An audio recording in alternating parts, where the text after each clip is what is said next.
covering all the news from every dark corner of the universe.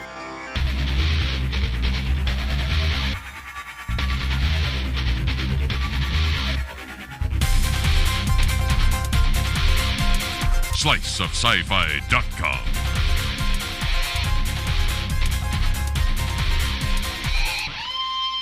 And greetings, everyone, to another Slice of Sci-Fi. I am Michael Armenengay.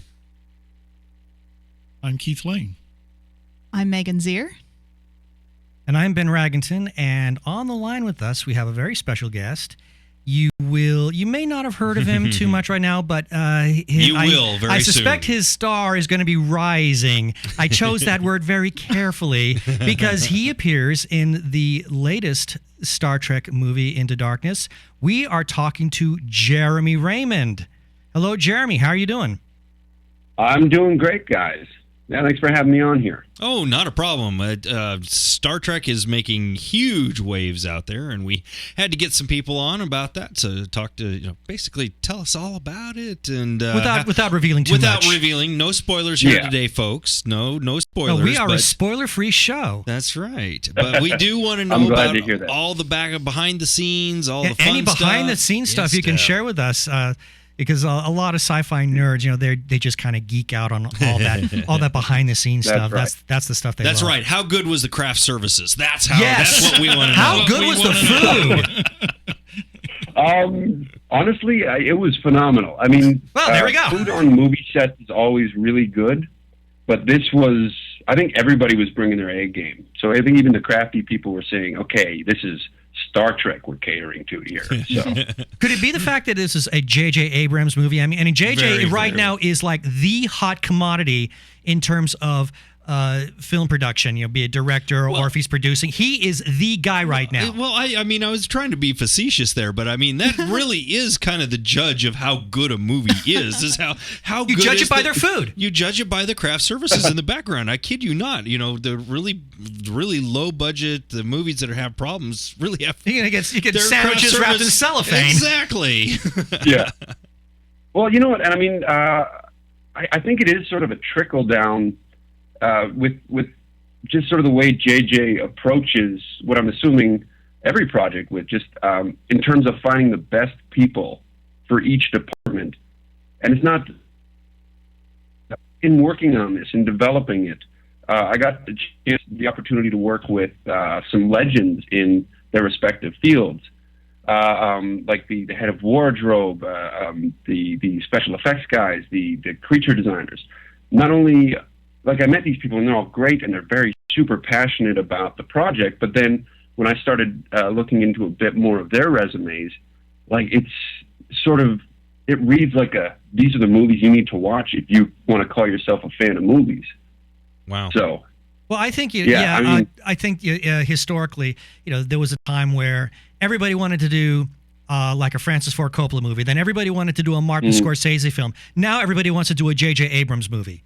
And it doesn't matter if it's tech crew or if it's actors. I think that's everybody's saying that's not where the payday is, but that's where you're going to get the visibility. That's where you're going to get the quality of the show. Because JJ, I would guess that he must have a real passion for whatever project he's working on. I mean, we all know that while Star Trek was not something he was a big fan of, there was no question that he approached it with the fanboy in mind. Yeah. So, with I think everybody in mind. I've seen those interviews where he's talking about Star Trek, and yes, he wanted to make sure that the fanboys were addressed, but he wanted to make sure that nobody else was left out. And and that passion that you were talking about, in my first meeting with him, that was very palpable, that he loves what he does, and that there's still this sense of wonder that he feels when approaching storytelling. And I remember just watching the first Star Trek movie that he did, that sense of wonder and almost magic, if I can say a cliche there, was come off the screen. So, it's still burning from him. Yeah. And I mean, it just had to be, I don't know this for a fact, but I mean, I would think that it'd just have to be terrifying to try and take on Star Trek, which is like the most iconic property and possible and coveted property possible. Yeah. And to even try to remake that, even try to tamper with it, let alone this film that you're in, and we won't get into the spoilers of it, but holy cow, to actually take this on and try and make this work, it's insane. Well, I do have a question. We don't need to go into any detail about who you play, but there is something that was brought to my attention, that is JJ handpicked you for this special character, and I'm under the impression that it's a pivotal character for the movie. It's you don't have to go into too much not details. pivotal in terms of story, but it's definitely because it's opening the film. My bit's right at the front there. So, but yeah, he had seen a TV movie I'd done a number of years ago, and it was at a time that he was looking for someone for this certain role.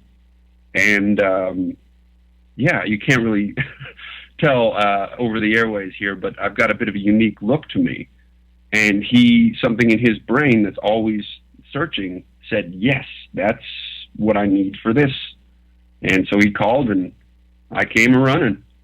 Yeah, like we have a face for radio, you definitely have a face for sci-fi. You've got the look for it. I see what he was seeing in that. We have your we got your photos. picture up here. So Yeah, well, and as you might have seen some of the other stuff I've done, a number of makeup heavy things, and like I played a troll, and I played just bizarre characters before, and I love that aspect of it. You know, absolutely. I've always admired the actors who can do those sort of huge transformations.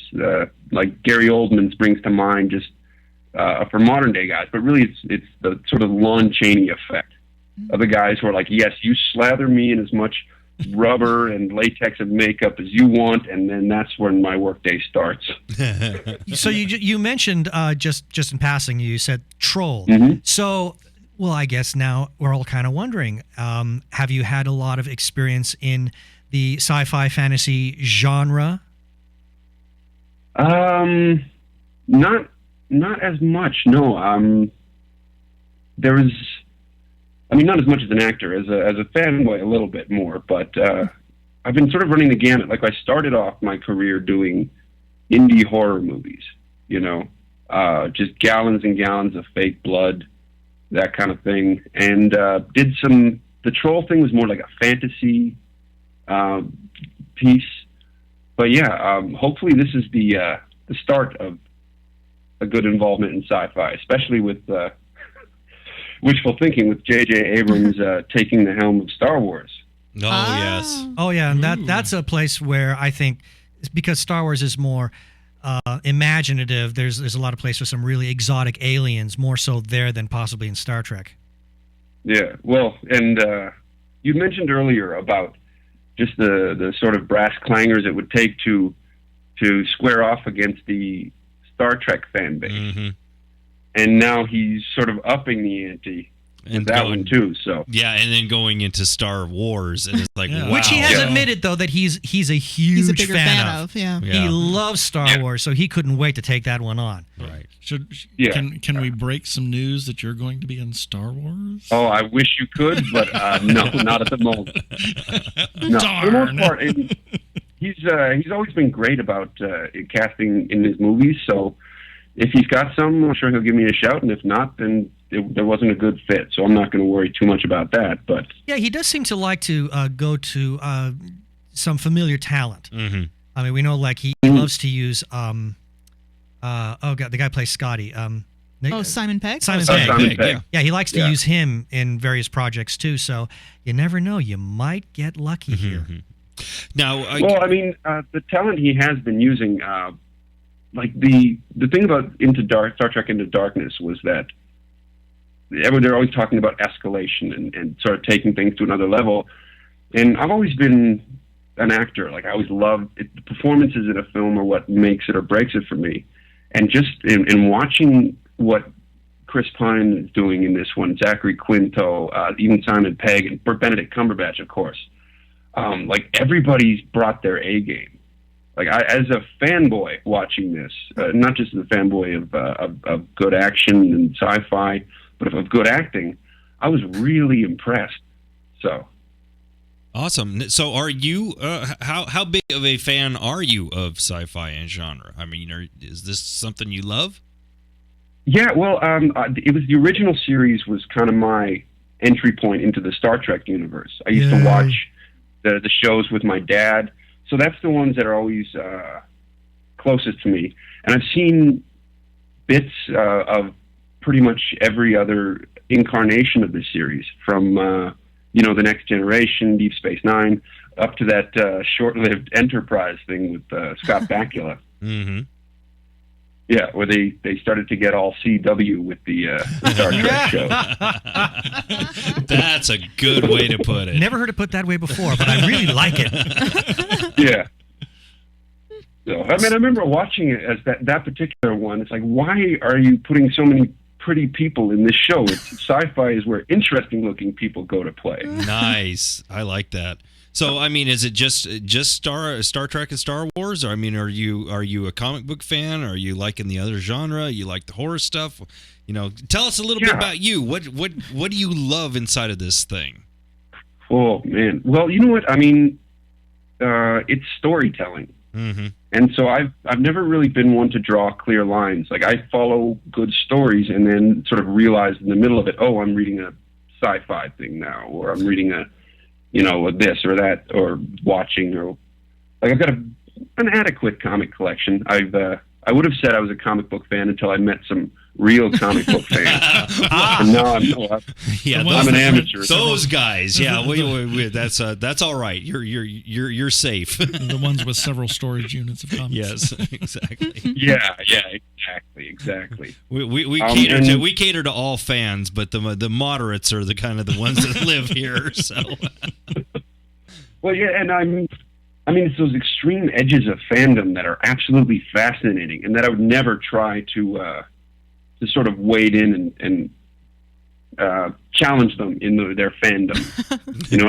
I will acknowledge their supremacy, and then just like it's safest that way. I remember, in college, one of my best friends, I found out he was really into Star Trek, and I'm like, "Oh, you're a Trekkie," and he got purple in the face. And he's like, "I'm a Trekker." Thank you. Yeah, and then what followed was like a 2-hour discussion about the differences between the two, and I'm like, "Oh, this is what a real fan looks like." Yeah, the Trekker debate. Oh boy. Have we ever had a show about that? We should totally have a show about that. We had a long time ago, but I don't think we've had one for. We should have like a. It's time to have that debate. A point again. counterpoint debate type political. I love that conversation because it's just a great way to piss everybody off on both sides of the aisle. Yeah. Well, I discovered that too. Like after the premiere at the after party, it was interesting to see.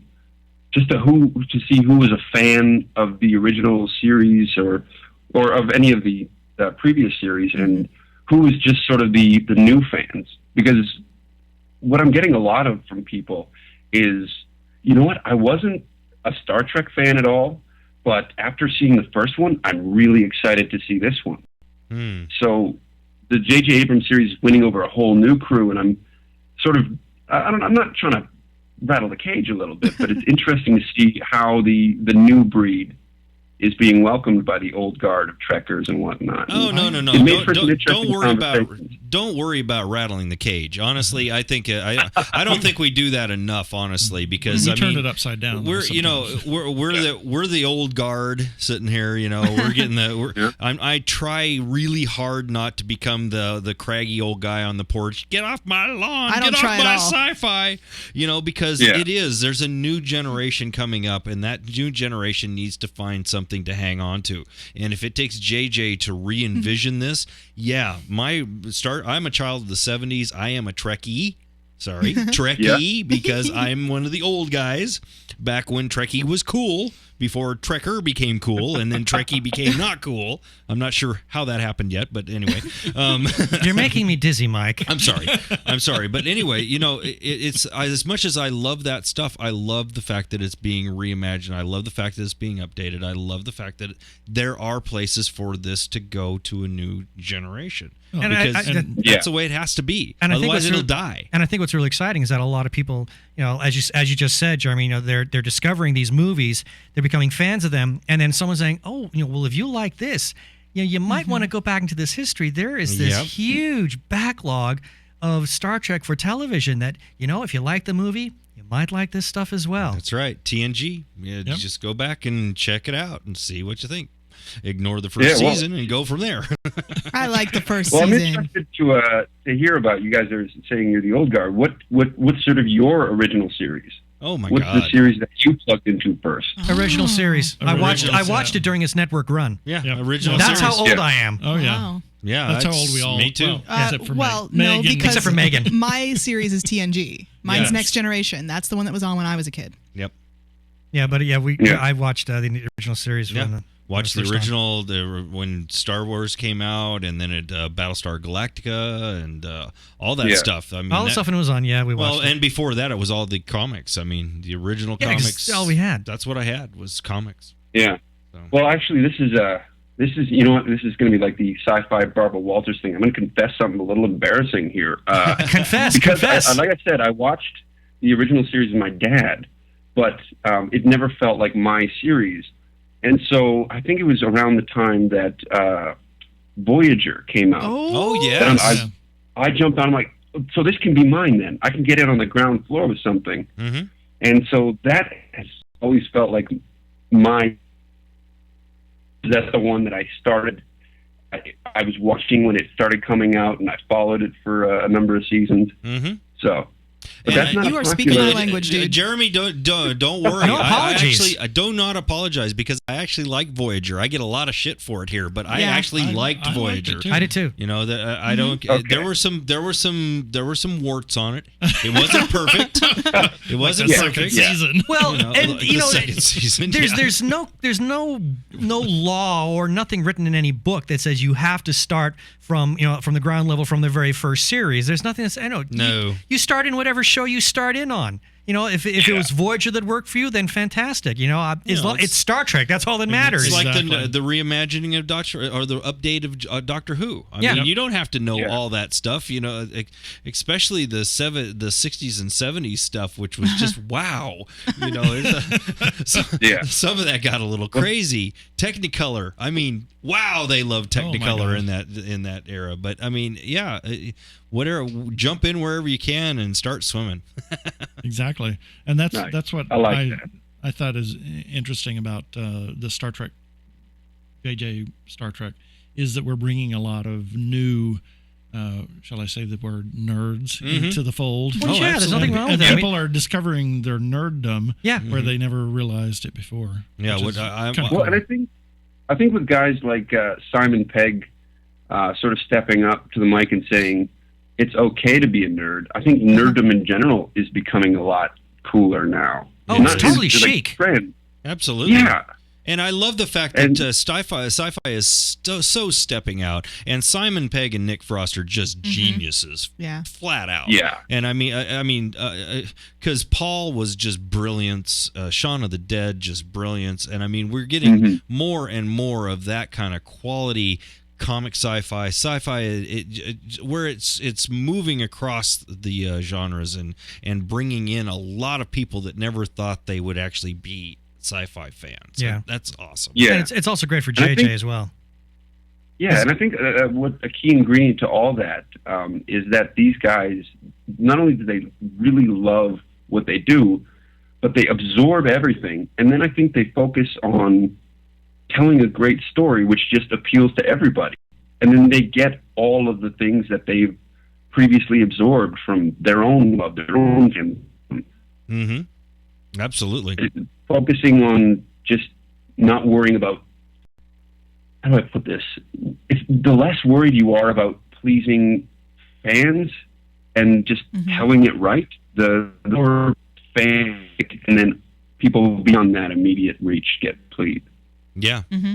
No, you're absolutely right. I mean, it's all, you said it at the beginning of the interview, and it's so true. It's all about story. I don't care what it is. If the story's good and you tell it right, it's universal. It's universal. Yeah. It doesn't matter what it is.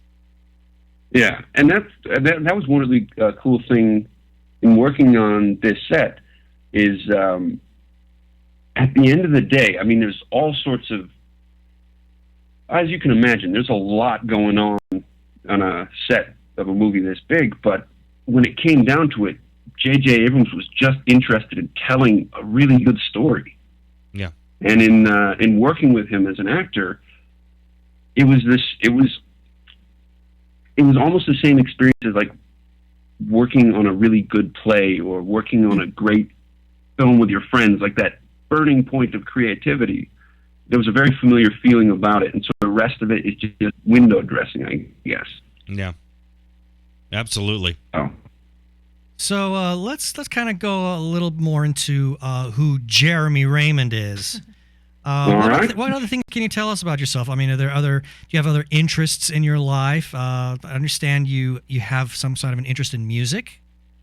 That's right. Yeah, music and acting have been my two mistresses for as long as I can remember. Let's hope they don't find out about each other. And they are jealous of each other sometimes. Yeah, they know they're not cool with it at all times. But no, I went to college for music, actually, studying singing. And it was there that I said, I love this. It's definitely going to be a part of my life forever, but it's the acting, it's film that I really want to focus on. But still, I've kept music going. I'm working on an album of original stuff right now. And I play shows whenever I can, sort of singer-songwriter stuff. What kind of style of music? Well, who's some of your biggest influences? Well, that's the thing is I'm trying to think, and I guess like when I think of Simon Pegg and like a show like Spaced, you watch it and you can see this huge variety of influences that he's drawing from this stuff he loves. That's kind of where my music is. There's not a lot of people I could tell who get that Spaced reference, but I feel confident that you guys will. We get it. We get it. We're there, and I'm actually getting your reference there too.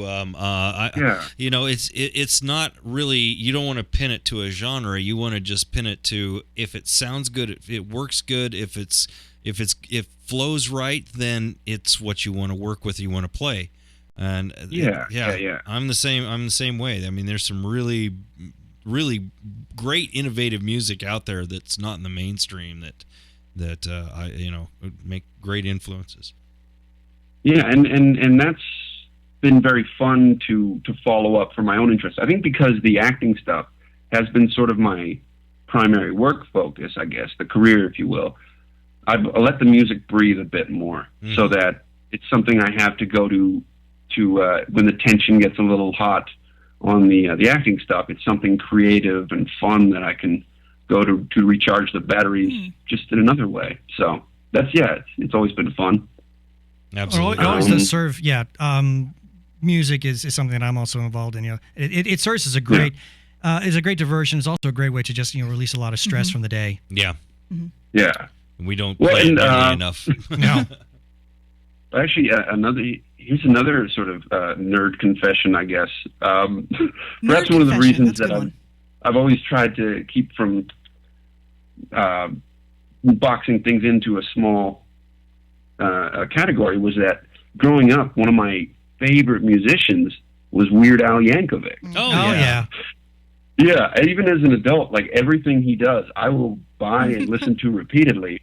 And the more I learned about music, the more I was impressed by how he was able to absorb and replicate every genre. Oh, yeah. Like any style, any genre.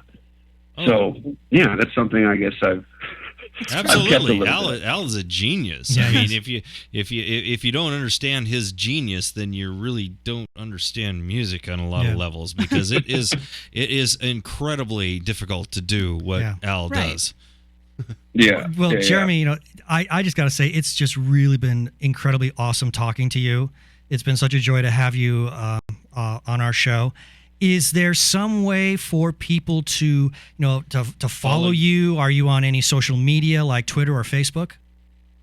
Yeah, absolutely. You can follow me on Twitter at Mr. Jeremy Raymond. I've got a website, jeremyraymondlive.com, or you follow me in the real world from the bushes outside my house. He invites stalkers. Awesome. Listen, I know what I'm getting into with this Star Trek stuff. That might be an inevitability. Who knows? There you go. Well, I can't remember who it's. Who was it said you're not really famous until you get your first stalker. Yeah. So there you go. Yeah. Weirdly, we don't have time for the full story, but I actually picked up my first stalker when I was in junior high doing a play. So, well, congratulations! Good for you. You've arrived. That's awesome. Well, thanks. It's been great talking to you. It was a lot of fun. Awesome. Thank you so much, Jeremy. And definitely go out and see the movie, and go out and check out Jeremy on his website. He sounds like a fun guy to follow. And that's going to do it for this week. The bushes. I'm sorry. The bushes. Okay. Thanks, everyone, for tuning in. Of course, we're going to have more in the next few days, so tune in. You know where to look for us. Find it. Bye.